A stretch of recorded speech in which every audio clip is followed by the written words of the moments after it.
Hey guys, कैसे आप सब। मैं अमन आपका बहुत बहुत स्वागत करता हूँ एक नई वीडियो में।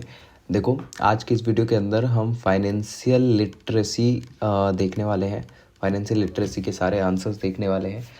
मतलब जो भी इंपॉर्टेंट टॉपिक्स हैं, जितने भी चीज़ें PYQs है जो भी मोस्ट रिपीटेड है उसे देखने वाले हैं। ठीक है, तो कुछ कुछ चीज़ें हैं जो आपको ध्यान में रखनी पड़ेंगी कि बेसिक चीज़ें जैसे सेविंग क्या होती है, बजट क्या होता है।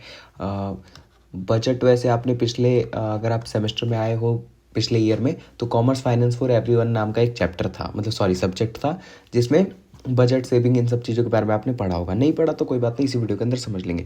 दूसरी बात, ये वीडियो जो लेट हुई है वो इस वजह से हुई है क्योंकि ये आपका लास्ट एग्ज़ाम है थर्ड सेमेस्टर वालों का, लेकिन जो फर्स्ट सेमेस्टर वाले हैं उनका एग्ज़ाम अभी अभी स्टार्ट हुआ है, तो उनके लिए वीडियोज़ बनाने के चक्कर में ये वीडियो लेट हो गई। ठीक है, तो और ये आपका जो एग्ज़ाम है ये आपका DSC सब्जेक्ट नहीं, मतलब कोर सब्जेक्ट नहीं है, ऑप्शनल सब्जेक्ट्स में से आता है, इसलिए पहले मैंने उनको प्रेफरेंस देकर उनकी वीडियो बनाई है। आप टाइम देख सकते हो, अभी 4:13 हो रहे हैं सुबह के। ठीक है, तो टाइम वैल्यू ऑफ मनी, पहले क्वेश्चन से स्टार्ट करते हैं। टाइम वैल्यू ऑफ मनी होता क्या है? The concept of time value of money is fundamental in finance. देखो, फाइनेंस की फील्ड में फाइनेंस का मतलब होता क्या है? फाइनेंस का मतलब anything related to money, कोई सी भी ऐसी चीज़ जो मनी से रिलेटेड हो फाइनेंस के अंडर आती है। ठीक है, तो फाइनेंस में जो सबसे पहला फंडामेंटल होता है वो होता है टाइम वैल्यू ऑफ मनी का concept. It refers to the idea that the sum of money today is worth more than the same sum in the future due to its earning potential. देखो, ये क्या कह रहा है? ये कह रहा है कि आज जो प्रेजेंट में मनी की वैल्यू है, आज जो प्रेजेंट में मनी की वैल्यू है वो फ्यूचर में जो मनी की वैल्यू होगी उससे ज़्यादा है। समझ में आया? मतलब प्रेजेंट वाली वैल्यू फ्यूचर वाली वैल्यू से ज़्यादा है। कैसे? 1,000 रुपये इस साल, मतलब 1,000 रुपये 2025 में जितनी है, मतलब 1,000 रुपये की वैल्यू 2025 में जितनी है, 1,000 रुपये की वैल्यू 2026 में उतनी नहीं होगी, उससे कम होगी। ये कैसे पता चला? देखो, मैं आपको बताता हूँ कि एग्जाम्पल देके। मान लो 1,000 रुपये में आप 2001 में आप क्या 1,000 रुपये में क्या क्या खरीद सकते थे? मान लेते हैं आप 2001 में आप एक फॉर्चूनर खरीद सकते थे। मान लेते हैं, सीरियस मत लेना इस चीज़ को। ठीक है, 1,000 रुपये में एक फॉर्चूनर खरीद सकते थे। ठीक है, लेकिन आज की अगर मैं बात करूं, अगर अभी की बात करूं या फिर 2001 के बाद की बात करूं, तो आप 1,000 रुपये में फिर ऑल्टो खरीद पा रहे हैं। क्यों? क्योंकि क्या हो रहा है, महंगाई बढ़ रही है। सीधी सीधी बात कहूँ तो महंगाई बढ़ रही है, इसका मतलब है वैल्यू कम होते जा रही है। तो याद रखना, the time value of money का कॉन्सेप्ट ये कहता है कि आज के प्रेजेंट टाइम में जितनी मनी की वैल्यू है वो उस वैल्यू से ज़्यादा है जो उसके फ्यूचर में होने वाली। ठीक है, this is primarily because money can be invested to earn interest or returns over time. For example, if you have $1,000 today and invest it at 5% annual return, it will grow 1,050 in 1 year. Okay, therefore 1,000 today has more value than 1,000 received a year later. ठीक है, तो यहाँ पर जो है interest rate को बता के एग्जाम्पल दिया गया है, लेकिन अब आपको जो मैंने चीज़ें बताई हैं, ठीक है, एग्जाम्पल के साथ आपको क्या करना है? अब आंसर लिखने के लिए मेरी बात सुनो। आपको पहले कॉन्सेप्ट को अच्छी तरह से क्लियर करना है। ठीक है, मतलब सारी चीज़ों को डेफिनेशन अच्छी तरीके, डेफिनेशन देखो, अगर आपको आंसर बड़ा लिखना है तो डेफिनेशन के ऊपर डिपेंड मत रहना। डेफिनेशन को जितना लंबा हो सके उतना खींच देना और एग्जाम्पल जितना हो सके उतना लिख देना। ठीक है, TVM is important for understanding investments, saving, loans, financial planning. Financial planning क्या होता है मैं अभी बताता हूँ आपको। It involves concepts like present value, future value, interest rates, compounding। ये सारे जो टर्म्स हैं, ये सारे जो कॉन्सेप्ट्स हैं वो इसके अंदर इंक्लूड होते हैं।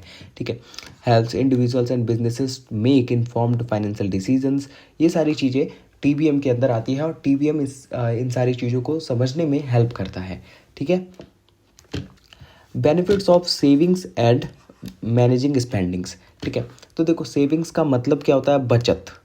सेविंग का मतलब क्या होता है? बचत। वो कमाई का वो हिस्सा जो कि हम बचा लेते हैं, ठीक है, जो कि हम खर्च नहीं करते उसे हम सेविंग कहते हैं, ये आपको भी पता है। तो इसके हमें बेनिफिट बताने हैं और स्पेंडिंग्स को मतलब खर्चों को मैनेज करने के बेनिफिट्स बताने हैं, ठीक है। तो saving are essential for financial stability and future planning.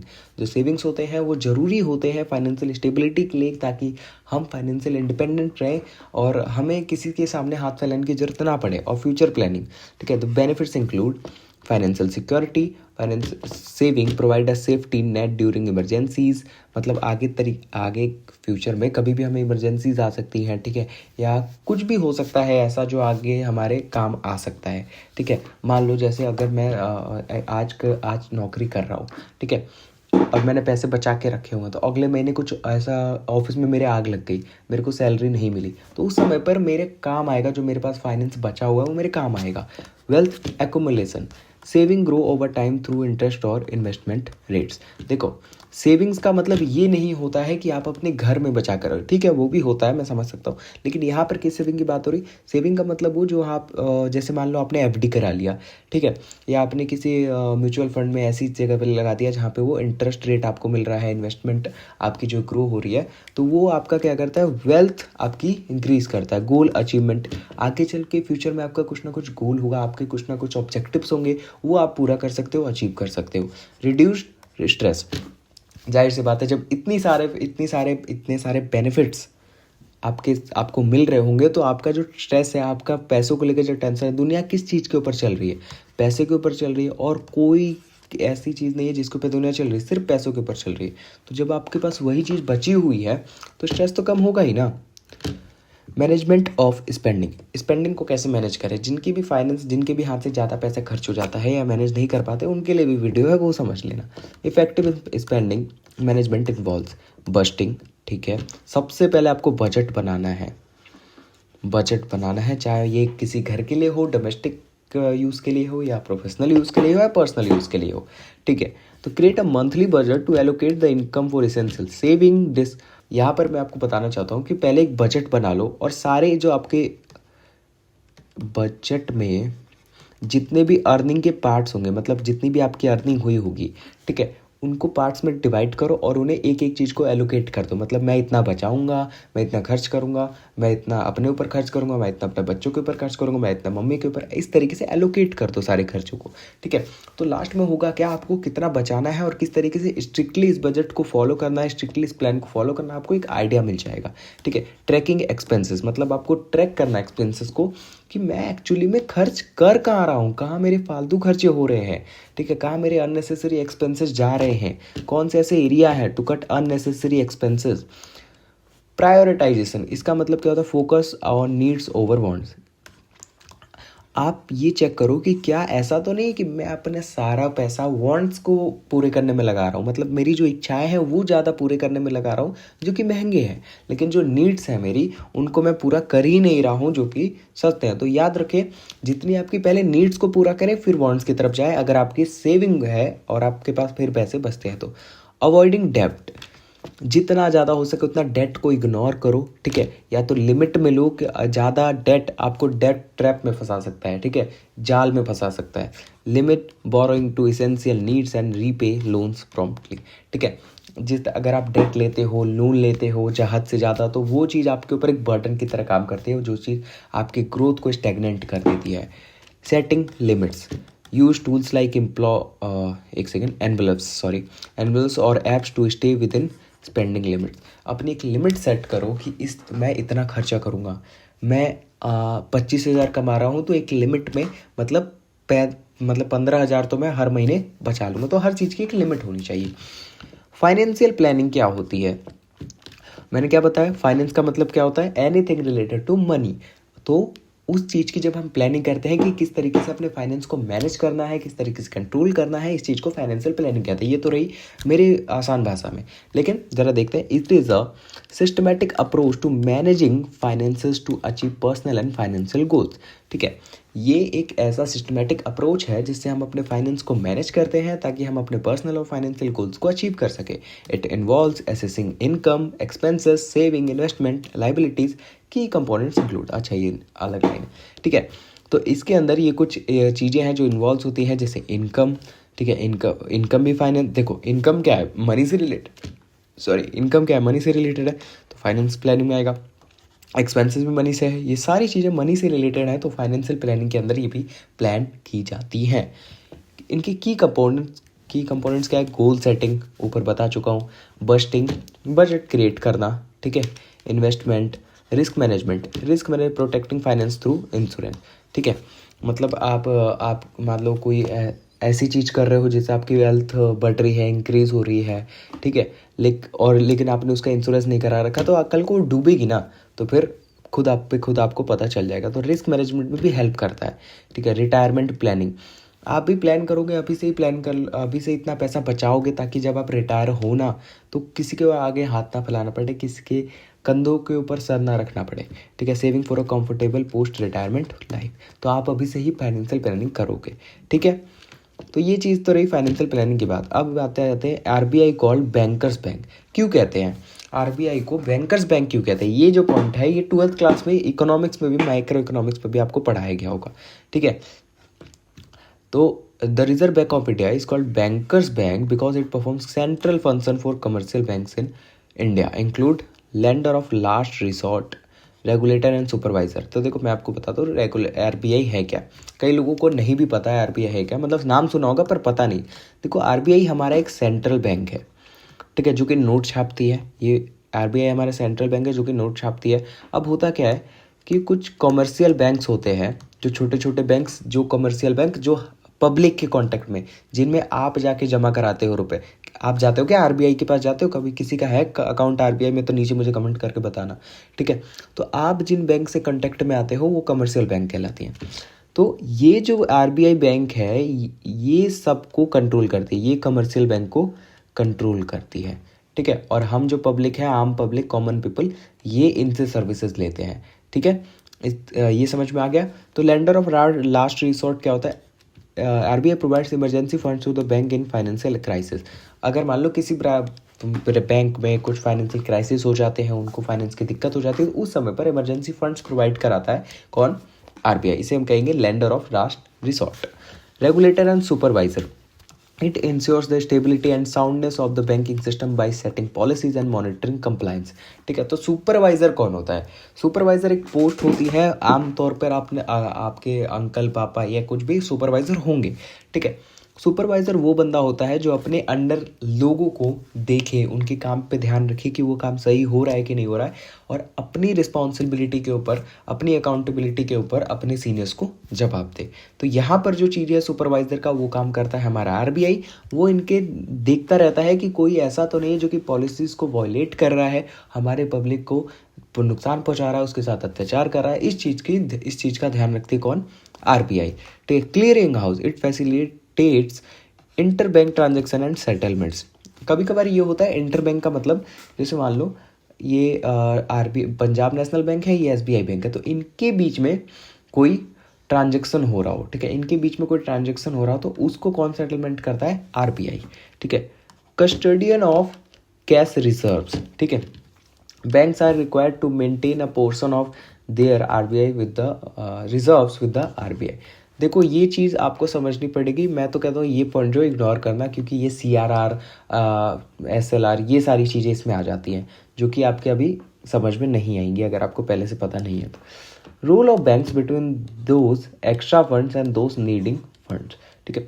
अब देखो होता क्या है, कुछ समाज में ऐसे बंदे हैं जिनके पास एक्स्ट्रा फंड्स है, जिनके पास इन्वेस्टमेंट के लिए पैसे हैं। इसका मतलब ये है कुछ समाज में ऐसे बंदे हैं सोसाइटी में जिनको पैसों की ज़रूरत है, ठीक है। ऐसी बात नहीं है कि मतलब सारे बंदे ऐसे हैं, लेकिन कुछ बंदे हैं जिनको पैसे की ज़रूरत है। तो इनके बीच में क्या रोल होता है बैंक्स का, ये पूछा है हमसे, ठीक है। तो ये बात आपको तो पता होनी चाहिए क्या रोल होता है। देखो मैं आपको पहले आसान भाषा में समझा देता हूँ ताकि वहाँ पर आप एक बड़ा आंसर लिख पाओ एक्सप्लेन करके। होता क्या है कि जिनके पास एक्स्ट्रा फंड्स है वो क्या करते हैं, वो जाके एफडी कराएंगे, जाहिर सी बात है यही कराते होंगे, वो कराएंगे एफडी कराएंगे, या तो किसी ना किसी तरीके के प्लान में इन्वेस्ट करेंगे जो कि बैंक की तरफ से होगा, जिसमें पे उनको क्या मिलेगा, इंटरेस्ट मिलेगा इंटरेस्ट, ठीक है। अब वो इंटरेस्ट कहाँ से आएगा, बैंक के पास भाई इतना पैसा कहाँ से आएगा, वो तो बस पैसे ही रख रही है ना, तो उस पैसे पे इंटरेस्ट कहाँ से लाएगी। तो देखो होता क्या है, बैंक के पास मान लो इकट्ठा हो गया पैसा, एक राम नाम का बंदा, उसने 4 करोड़ रुपए इकट्ठा कर दिए बैंक के पास। अब ये क्या करेगी, बैंक के पास ये पैसे रखे हुए हैं, ठीक है, इस बंदे को लग रहा है कि मैंने तो बैंक को दिए हैं, तो ये क्या करेगी, ये जाएगी, मतलब श्याम को चाहिए पैसे, लोन चाहिए 4 करोड़ का, ठीक है, क्या चाहिए, लोन चाहिए 4 करोड़ का। तो अब मान लेते हैं कि जब श्याम इन्हें लोन वापस करेगा, श्याम मतलब बैंक उन्हें लोन दे देगी, फिर कुछ समय बाद श्याम इसे लोन वापस करेगा, तो एक ब्याज के साथ करेगा, इंटरेस्ट के साथ लोन वापस करेगा। मान लेते हैं वो ब्याज का लोन मतलब जो लोन का जो ब्याज होगा वो कुछ कुछ परसेंटेज होगा, तो मान लेते हैं 2 लाख रुपए, मान लेते हैं, कैलकुलेट करने मत बैठना, ठीक है, 2 लाख रुपए यहाँ पर ब्याज दिए हैं श्याम ने।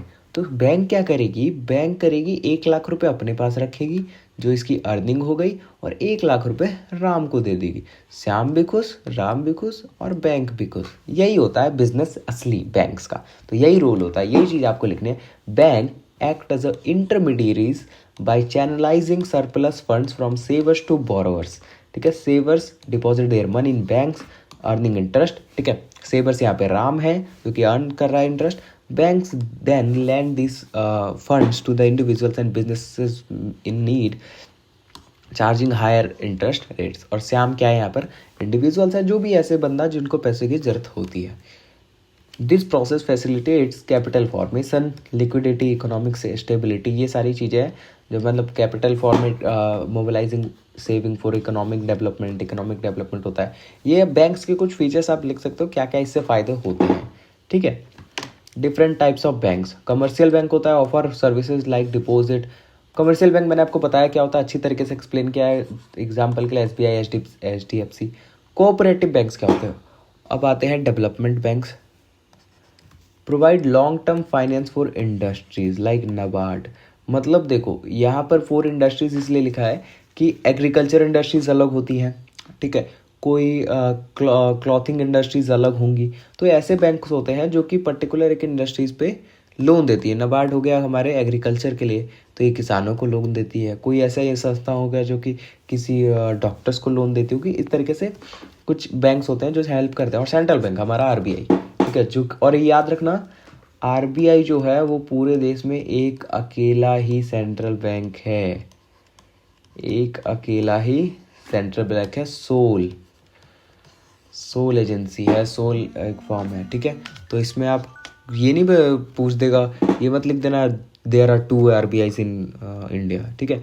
टाइप्स ऑफ अकाउंट, अकाउंट कितने टाइप के होते हैं, सेविंग अकाउंट, करंट अकाउंट। देखो ये सारी चीज़ें ना आपके नॉर्मल लाइफ में भी होती हैं, सर आपको पता होगा। For regular saving with limited withdrawals, ठीक है। तो सेविंग अकाउंट क्या होता है, मतलब आप सेविंग करते रहें अपने पैसों को, लेकिन आप एक लिमिट तक ही उसमें विड्रॉ कर सकते हैं, जब तक आप खाते को बंद नहीं करते तो, ठीक है। Current account for frequent transaction by businesses, जैसे जो बिजनेसमैन होते हैं, जैसे जो दुकानदार होंगे, जो जिन पे आप पेमेंट करके आते हो, उन पे क्या होता है, पैसा आ रहा है, पैसा जा रहा है, कोई पैसा कर रहा है, कोई पैसा नहीं कर रहा है, मतलब, या फिर कोई दुकानदार उनको पेमेंट कर दे रहा है, तो वहाँ पर ट्रांजैक्शन कंटिन्यूसली हो रहा है, तो उनको करंट अकाउंट चाहिए होता है।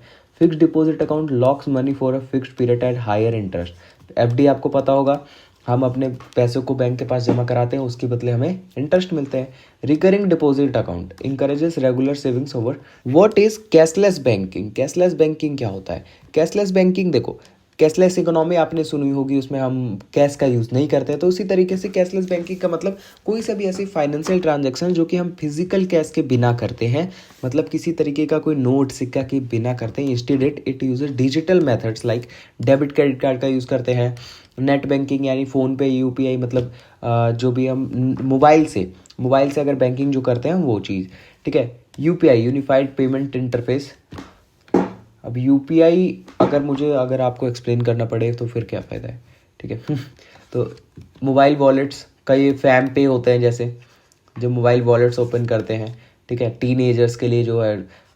एडवांटेजेस क्या है इन सब के, कोई देखो आपको क्या करना है, जैसे भी आप डिजिटल पेमेंट करते हो सारे मेथड्स को लिख देना है, बस कैश वैश का मत लिख देना, सारे मेथड्स का लिख देना। कुछ होते हैं आधार कार्ड से भी पेमेंट लेते हैं, वो भी लिख सकते हो, कोई दिक्कत वाली बात नहीं है। कन्वीनियंस, एडवांटेज क्या होते हैं इसके, कन्वीनियंस मतलब अच्छा रहता है वहाँ पे पेमेंट करने का, कोई कैश लेके मोटे पर्स लेके घूमना अच्छा नहीं लगता यार, ठीक है। तो आप एक कार्ड लेके जा रहे हो, उससे पेमेंट कर रहे हो। Reduce risk of threat. अब आपने क्या कर रखा है आपने, मान लो 50 नोट ले रखे हैं, तो यहाँ पे डर रहता है चोरी का। ठीक है, चोरी का डर क्या रहता है कि अगर आपके पैसे गए, ये मतलब चोरी हो गया तो सारे पैसे चले गए। लेकिन अगर आप कार्ड लेके घूम रहे हो, ये चोरी हुआ तो आप जाके बैंक से ब्लॉक करा सकते हो। बंदे के पास पिन तो है नहीं, तो किस तरीके से वो पैसे निकाल लेगा। फास्टर ट्रांजैक्शन फास्टर हो जाता है। कई बार ऐसा होता है खुलने के चक्कर में ट्रांजैक्शन लेट होते हैं, खुले नहीं है, ये नहीं है। अगर मान लो आपको मैं कहूँ कि आप इतना पेमेंट कर दो मुझे, कैसे करोगे?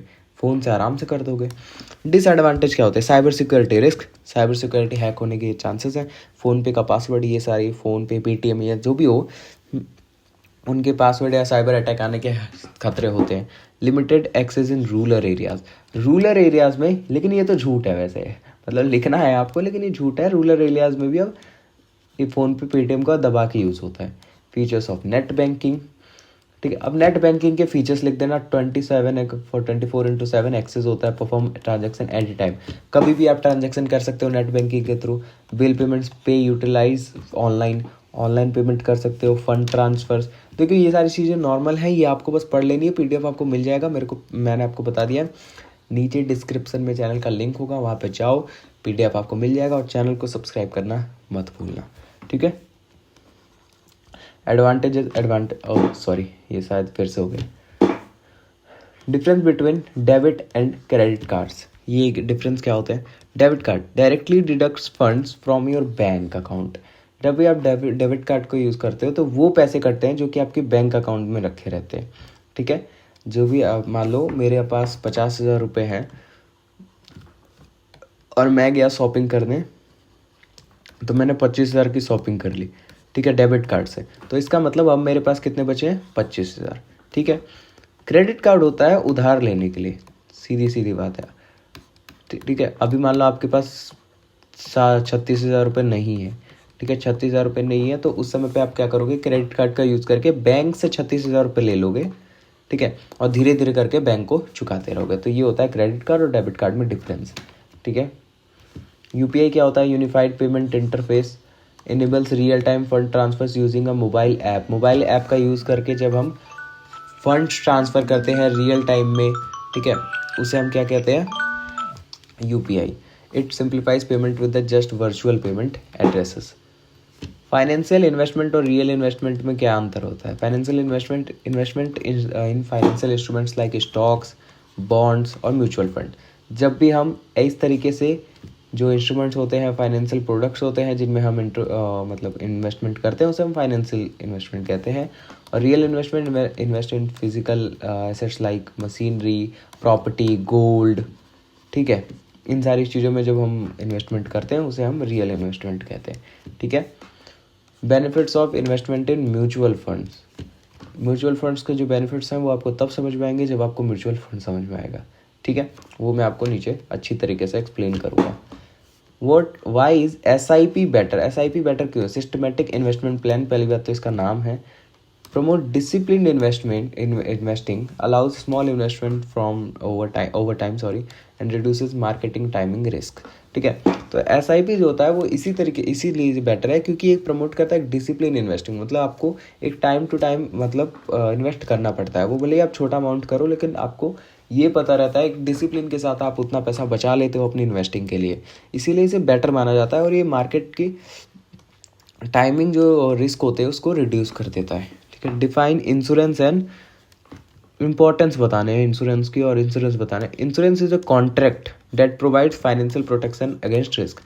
आपको किसी भी चीज़ के ऊपर अगर रिस्क है तो आप अगर उसके इंश्योरेंस करा रहे हो तो वो आपको एक फाइनेंशियल प्रोटेक्शन देता है। मतलब अगर वो चीज़ टूटी, चोरी हुई, जिस भी चीज़ का आपने इंश्योरेंस कराया, अगर वो चीज़ हुई तो वो फिर आपको पैसे देंगे। लाइफ इंश्योरेंस कराया, मर गए तो पैसे लोगे, ठीक है।